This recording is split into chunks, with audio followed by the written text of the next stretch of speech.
नमस्कार दोस्तों, आप सभी का हमारे भक्ति एंड फन वीडियोस चैनल में स्वागत है। शिरडी साईं बाबा के जीवन में हुए हैं कई चमत्कार, उससे जुड़ी मैं आपको रोचक कहानियाँ सुनाने जा रही हूँ। तो चलिए भक्तों, श्रवण करते हैं। गुरुवार का दिन भगवान विष्णु के अलावा साईं बाबा को भी समर्पित किया गया है। शिरडी साईं के देश भर में अनेकों भक्त हैं। साईं बाबा के भक्तों की संख्या महाराष्ट्र में ज़्यादा देखने को मिलती है। साईं बाबा को कोई भगवान मानता है तो कोई अवतार बोलता है। कुछ लोगों का कहना है कि वह फरिश्ते थे। हम सभी ने साईं बाबा के कई सारे चमत्कार के बारे में सुना है और पढ़ा है।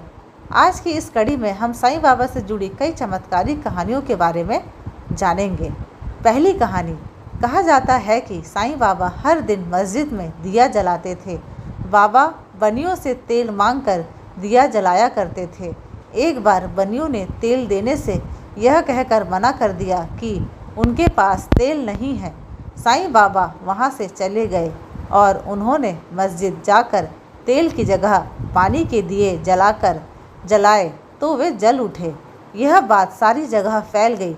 तब उन बनियों ने साईं बाबा से माफ़ी मांगी और कभी झूठ नहीं बोलने की बात कही। दूसरी कहानी, एक बार गांव में एक छोटी सी बच्ची खेलते खेलते अचानक कुएं में गिर गई। सभी उसे कुएं से निकालने के लिए वहां पहुंचे तो देखा कि बच्ची हवा में झूल रही थी। उसे किसी अदृश्य शक्ति ने पकड़ लिया था। कहा जाता है कि वो कोई और नहीं बल्कि साईं बाबा ही थे। वह बच्ची भी कहती थी कि वह साईं बाबा की बहन है। तीसरी कहानी, एक बार साईं बाबा का हाथ जल गया था तो उन्हें भागोजी शिंदे घी मलकर पट्टी बांधते थे। भागोजी शिंदे कुष्ठ रोगी थे। बताया जाता है कि चांदोकर जी मुंबई से बाबा के इलाज के लिए डॉक्टर लेकर आए, लेकिन बाबा ने डॉक्टर परमानंद से इलाज करवाने से मना कर दिया और शिंदे द्वारा लगाए जा रहे घी से ठीक हो गए। चौथी कहानी, एक बार भक्त पति पत्नी साईं बाबा के दर्शन करने के लिए बहुत दूर से आए थे। वापस जाते वक्त बहुत तेज बारिश होने लगी, जिसे देखकर भक्त दंपति परेशान हो गए। बाबा ने उनकी परेशानी को देखते हुए कहा कि हे अल्लाह, बारिश को रोक दो, मेरे बच्चों को वापस जाना है। तभी बारिश अचानक से रुक गई। पांचवी कहानी, एक बार महाल साप्ती के घर पुत्र ने जन्म लिया।